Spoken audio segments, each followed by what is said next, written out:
Dear students, welcome back to my channel Enjoy Learning. In this video, I'll teach you how to solve question number 2 of exercise 8.2. Question number 2 says that write the rational numbers represented by A, B, C and D on the following number line. If it is given that PA is equal to P is equal to AB is equal to BQ and RC is equal to CD is equal to DS. तो देखिए बेटा, इस question में आपको क्या समझना है पहले कि आपको कौन कौन से पॉइंट्स जो हैं वो फाइंड करने हैं. ज़रा जल्दी से उनको देखिए. ए बी, ये देखिए ए बी आपके 2 पॉइंट्स हैं कि पी और क्यू के बीच में हैं. और पी और क्यू हैं क्या आपको दिख रहा है? ऊपर पी लिखा है और जस्ट नीचे पी के क्या लिखा है? 3 लिखा है. मतलब ये जो ये लाइन है पी की पी इज़ इक्वल टू 3 है और क्यू इज़ इक्वल टू 4 है. बट आपको ये नहीं पता है कि ए और बी किसके इक्वल हैं. तो आपको ए और बी फाइंड करने हैं. एंड सिमिलरली इसी नंबर लाइन पे अगर हम लोग नेगेटिव साइड पे देखें तो सी और डी पॉइंट्स आपको दिख रहे हैं ना, जो कि हम लोगों को फाइंड करने हैं. सी और डी भी हमें नहीं पता है. और सी और डी कौन से 2 पॉइंट्स के बीच में हैं? एस और आर के बीच में हैं. एस आपको -2 गिवन है और आर आपको -1 गिवन है. सो बहुत ही इजी क्वेश्चन है ये. देखिए हम लोग इसे कैसे सॉल्व करते हैं. सबसे पहले तो देखिए बेटा, आपको ये देखना है कि आपको जो रैशनल नंबर्स फाइंड करने हैं जैसे कि ए और बी, तो वो कौन से 2 पॉइंट्स के बीच में आ रहे हैं, है ना. तो किस किस के बीच में आ रहे हैं? 3 और 4 के बीच में आ रहे हैं. और तो अब आपने ये फाइंड कर लिया कि ए और बी किसके बीच में आ रहे हैं? 3 और 4 के बीच में आ रहे हैं. फिर आपको ये देखना है कि आपको 3 और 4 के बीच में कितने रैशनल नंबर्स फाइंड करने हैं. 3 और 4 के बीच में आपको सिर्फ 2 रैशनल नंबर्स फाइंड करने हैं ना. सिर्फ 2 मार्क हैं ए और बी.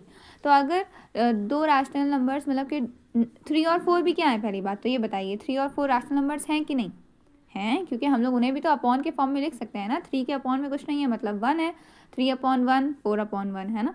तो ये दोनों भी रैशनल नंबर्स हैं. तो सबसे पहले आपको ये फाइंड करना होता है कि जो रैशनल नंबर्स आपको पता हैं उनके बीच में कितने आपको नहीं पता है ना, मतलब कितने फाइंड करने हैं. तो हमने देखा कि 3 और 4 के बीच में हमें 2 फाइंड करने हैं. ठीक है, 2 फाइंड करने हैं. अब देखिए हम लोग क्या करते हैं. तो देखिए बेटा, क्योंकि हम लोगों को 2 फाइंड करने हैं तो हम लोग क्या कर लेते हैं, सबसे पहले 2+1 कर लेते हैं. क्या कर लेते हैं? 2+1. मतलब जितने हम लोगों को फाइंड करने हैं उसमें हम लोग +1 करते हैं, क्योंकि हमें अभी उसका आगे यूज़ करना है.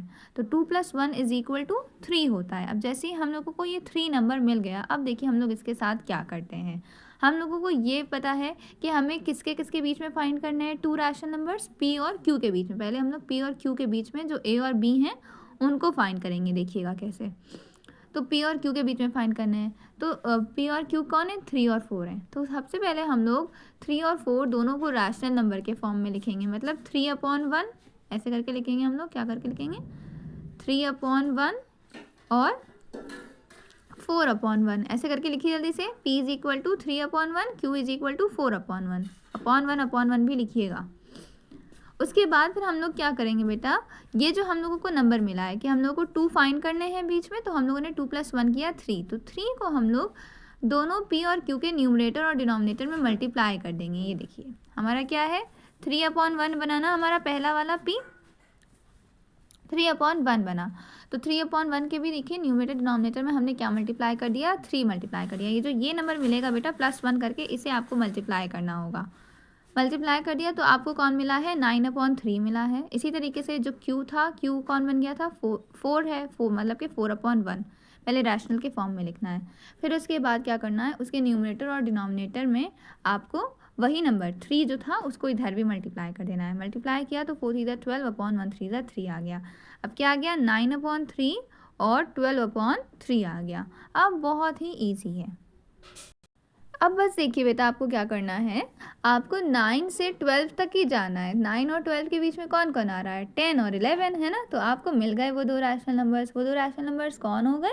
डिनोमिनेटर यही रहेगा 3, 10/3 और 11/3. ठीक है, इस तरह से देखिए हम लोगों ने ए और बी की वैल्यू फाइंड कर ली. जब भी हम लोगों को 2 रैशनल नंबर्स गिवन हो और उनके बीच में हम लोगों को कितने भी रैशनल नंबर फाइंड करने हैं, तो जितने भी रैशनल नंबर हम लोग को फाइंड करने हैं उसमें +1 कर देते हैं, है ना. जैसे यहाँ पे हम लोगों को 2 फाइंड करने थे तो हम लोगों ने क्या किया, 2+1 3 किया. फिर जो 3 नंबर आया उसको जो दोनों रैशनल नंबर्स हैं उनके न्यूमरेटर डिनोमिनेटर में मल्टीप्लाई कर दिया. फिर हम लोगों को मिल जाएगा. बस एक फ्रैक्शन से दूसरे फ्रैक्शन तक की जाएंगे, बीच में जितने भी फ्रैक्शंस आएंगे वो सब हमारे आंसर होंगे. 9/3 के बाद कौन आएगा? 10/3 आएगा, तो ये पहला आंसर हो गया 10/3। फिर 10/3 के बाद कौन आएगा? 11/3 आएगा, तो हमारा जो सेकंड आंसर हो गया वो क्या हो गया? 11/3 हो गया। और फिर उसके बाद देखिए 12/3, जो कि हम लोग को पता है 12/3 कौन है? वो तो हमारा 4 ही है। तो हम लोग को इस तरह से ए और बी मिल गया। सेम यही काम हम लोग अब एस और आर के बीच में करेंगे। देखिए बेटा, एस है -2 और आर है -1, तो हमने दोनों को अब हम लोग क्या करेंगे? फ्रैक्शन के फॉर्म में लिखेंगे, रैशनल नंबर के फॉर्म में लिखेंगे।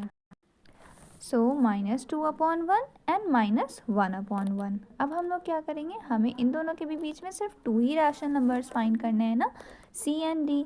तो 2 फाइंड करने हैं, तो 2 + 1 करेंगे, 3 आ गया है ना। अब हम लोग 3 को इन दोनों के -2/1 के और -1/1 के देखिए न्यूमरेटर और डिनोमिनेटर में मल्टीप्लाई कर देंगे।